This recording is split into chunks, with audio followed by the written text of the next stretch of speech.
Assalamualaikum warahmatullahi wabarakatuh. Kami dari kelompok 2 akan membahas study case yang ke-8 tentang perusahaan farmasi wajib patuhi etika pemasaran obat.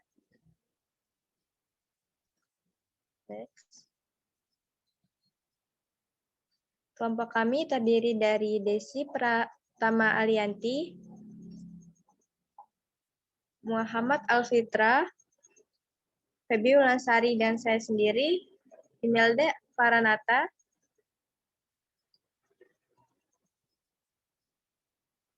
Muhammad Dafa Amar Nabawi,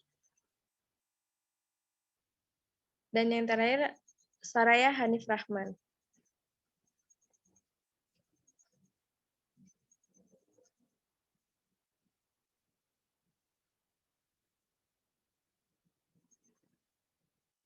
Subtopik pembahasan kali ini yaitu situation analysis, problem analysis, yang ketiga yaitu decision analysis, yang keempat potential problem analysis. Yang pertama, situation analysis akan disampaikan oleh Saudari Saraya dan Saudara Dafa. Waktu dan tempat dipersilakan.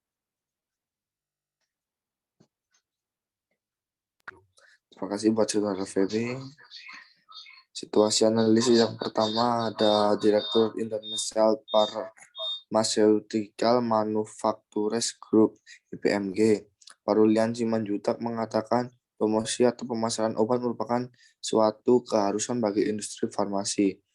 Yang kedua ada Parulian mengaku telah mengasahkan komitmen etika pemasaran dan anti gratifikasi terhadap 24 perusahaan farmasi internasional yang tergabung dalam IPMG. Yang ketiga, dalam etika pemasaran obat, interaksi dengan praktisi kesehatan berstatus pegawai negeri dilakukan melalui institusi untuk menghindari konflik kepentingan. Dan selanjutnya akan dilanjutkan oleh Saudara Alf. Baik, terima kasih. Di sini saya akan melanjutkan situasi analisis, yaitu yang keempat, Inspektorat Jenderal Kementerian Kesehatan Wayan Raisuartana mengatakan, Permenkes 14/2014 memang sudah jelas mengatur tentang gratifikasi dan sanksi yang diberikan. Lalu yang kelima ada dalam Permenkes ditegaskan bahwa gratifikasi adalah pemberian uang, barang, rabat atau diskon, komisi, pinjaman tanpa bunga, atau tiket perjalanan, fasilitas penginapan, perjalanan wisata, pengobatan cuma-cuma, dan fasilitas lainnya, baik yang diterima di dalam negeri maupun di luar negeri, dan yang dilakukan dengan menggunakan sarana elektronik atau tanpa sarana elektronik yang berhubungan dengan jabatan atau kewenangan. Lalu yang terakhir yaitu gratifikasi yang dianggap suap, antara lain marketing fee atau imbalan yang bersifat transaksional terkait dengan pemasaran produk dan cashback yang diterima instansi tetapi digunakan untuk kepentingan pribadi. Terima kasih, dikembalikan kepada Feby.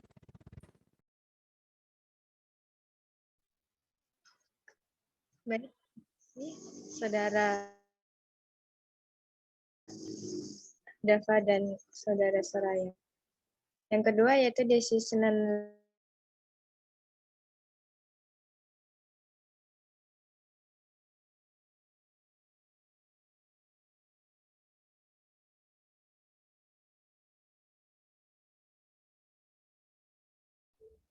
Baik, di sini saya akan menjelaskan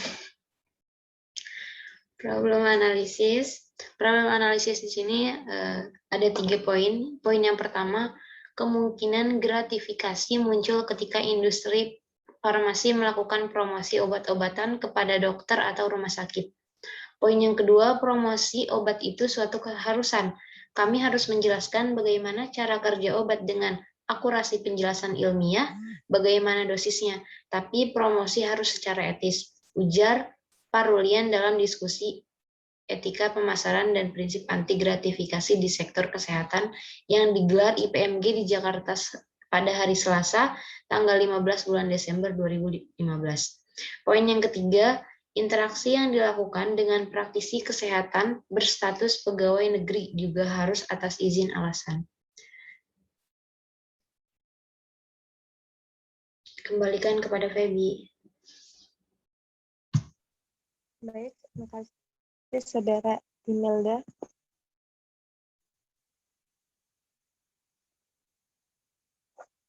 Yang Desi.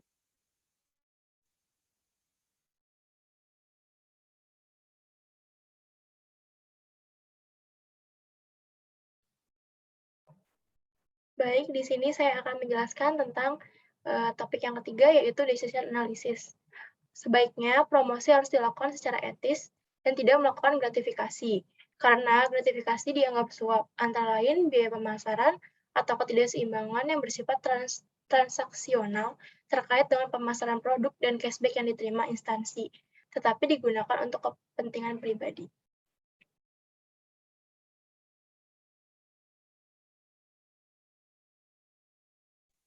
Terima kasih. Yang terakhir yaitu potensial problem analisis akan disampaikan oleh Saudara Muhammad Alfitra. Waktu dipersilakan. Terima kasih. Di sini saya akan menjelaskan potensial problem analisis. Yang pertama ada pemasaran obat memang diharuskan untuk industri farmasi. Dalam memasarkan obatnya diharuskan menggunakan etika, yaitu berinteraksi terlebih dahulu dengan praktisi kesehatan. Yang kedua ada industri farmasi sebaiknya tidak diperbolehkan menerima tindakan gratifikasi atau penyuapan demi kepentingan pribadi. Yang ketiga ada seharusnya ada tindakan tegas atau memberikan sanksi bagi farmasi yang masih menerima suap dalam pemasaran obat. Terima kasih. Dikembalikan kepada Feby. Terima kasih Saudara Alfitra. Demikian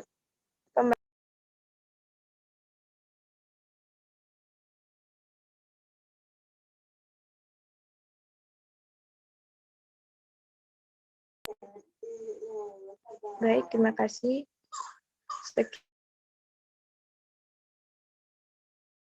Kali ini saya akhiri. Wassalamualaikum warahmatullahi wabarakatuh.